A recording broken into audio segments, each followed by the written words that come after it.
Sandy garden ఏమంటాడంటే ఇప్పుడు కాకపోతే మరెప్పుడు కాదని అంటాడు. అది నిజమే కదా. మనం ఎప్పుడు పని అప్పుడు చేయలేదు అనుకోండి, ఆ పని అది పోస్ట్ పోన్ అయిపోతుందే తప్పించి అది ముందుకు కొనసాగదు. మనలో పోస్ట్ పోన్ మెంటాలిటీ అనేది మంచిది కాదు అని ఆయన చెప్పాడని నా ఫీలింగు. మనం ఒక లక్ష్యంతో ఉన్నాం, ఆ లక్ష్యాన్ని ప్రాణం పోయినా సరే సాధించాలనేటటువంటి ఒక కసితో మనం ఉన్నాం. అలా ఉన్నప్పుడు రేపు చేద్దాంలే, ఎల్లుండి చేద్దాం, ఒక మంచి రోజు చూసి చేద్దాం అని మనం ఆలోచిస్తూ కూర్చున్నాం అనుకోండి, కాలం మన కోసం ఆగుతుందా?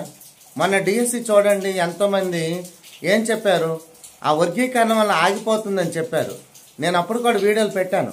అది ఎట్టి పరిస్థితుల్లో కూడా ప్రభుత్వము ఖచ్చితంగా డిఎస్సి పరీక్ష నిర్వహిస్తుంది, నెక్స్ట్ రిజల్ట్ ఇస్తుంది, పోస్టింగ్స్ ఇస్తుందని కూడా నేను చెప్పాను.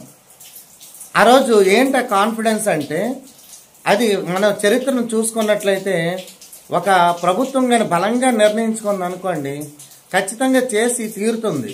అది ఏదైనా సరే. మనం దేని గురించి మాట్లాడుకుంటున్నామంటే డిఎస్సీల గురించి మాట్లాడుకుంటున్నాం. ఇప్పుడు చాలామంది మిస్ అయిన వాళ్ళు ఉన్నారు. వాళ్ళు ఎవరు కూడా నిరుత్సాహపడాల్సినటువంటి పని ఏం లేదు. మీకంటూ మరొక అవకాశం అనేది ఉంటుంది.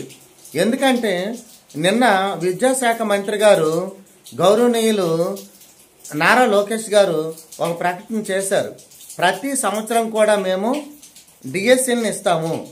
ఎందుకంటే మాకు అవసరం, మన ఆంధ్రప్రదేశ్లో ఉన్నటువంటి పిల్లల యొక్క భవిష్యత్తు కోసం టీచర్ల యొక్క ఆవశ్యకత ఉంది. మన గతంలో పరిశీలిస్తే ఈ ప్రభుత్వాలు వచ్చిన ప్రతిసారి కూడాను డిఎస్ఎల్ ఏటేటా తీసాయి.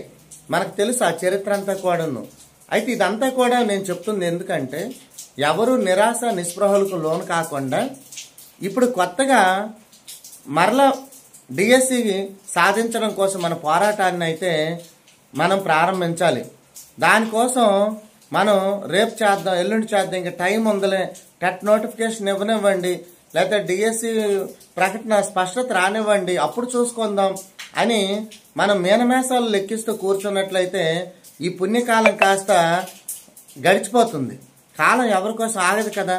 అందుకే నేను చెప్పేది ఏంటంటే ఈ రోజే, ఈ క్షణమే మీరు ప్రిపరేషన్ స్టార్ట్ చేయండి. చక్కగా సిలబస్ పేపర్ని డౌన్లోడ్ చేసుకోండి. ఆ సిలబస్ అంతటినీ కూడా ఒకసారి అవగాహన చేసుకోండి. ఆ సిలబస్ ప్రాప్తికి మీరు మెటీరియల్స్ని సంపాదించుకోండి. నా ఉద్దేశం ఏమిటంటే మీరు అకాడమీ పుస్తకాలను ఫాలో అవ్వండి అంది నా ప్రధానమైనటువంటి సలహా. ఆ అకాడమీ పుస్తకాలు మనకు టైం బోల్డ్ అంత ఉంది ఇప్పుడు. అలా మనం ముందు పెట్టుకొని అది కంటెంట్ అవనివ్వండి, మెథడాలజీ అవనివ్వండి, సైకాలజీ అవనివ్వండి, విద్యా దృక్పథాలు అవనివ్వండి, ప్రతి దానికి కూడాను ప్రభుత్వం తరపున అకాడమీ పుస్తకాలు అనేవి ఉన్నాయి. వాటిని దగ్గర పెట్టుకోండి. శుభ్రంగా ఒక షార్ట్ నోట్స్ని తయారు చేసుకోండి. ఒకసారి ఆ పుస్తకాలన్నీ చదివినట్టు అయిపోతుంది, వాటిని సింప్లిఫై చేసినట్టు అవుతుంది. మీరు సిలబస్ అంతటిని కూడా కంప్లీట్ చేసినటువంటి సంతృప్తి అనేది మీకు ఉంటుంది. మీరు మీకు అనుగుణమైనటువంటి ఒక నోట్స్ని ప్రిపేర్ చేసుకున్నటువంటి అనుభూతిని కూడా మీరు పొందుతారు. ఇవన్నీ కూడా విజయానికి 100% మిమ్మల్ని దగ్గర చేస్తాయి. కాబట్టి మీరు ఈ పనుల మీద దృష్టి పెట్టండి. బయట ఉన్న పరిస్థితులు ఏమైనా అవనివ్వండి, ఎలాంటి సిచ్యువేషన్స్ అయినా మన చుట్టూ ఉండనివ్వండి, వాటన్నిటిని కూడా మనం ఓవర్కమ్ చేసి ముందుకు సాగాలన్నది నా ప్రగాఢమైనటువంటి ఆకాంక్ష.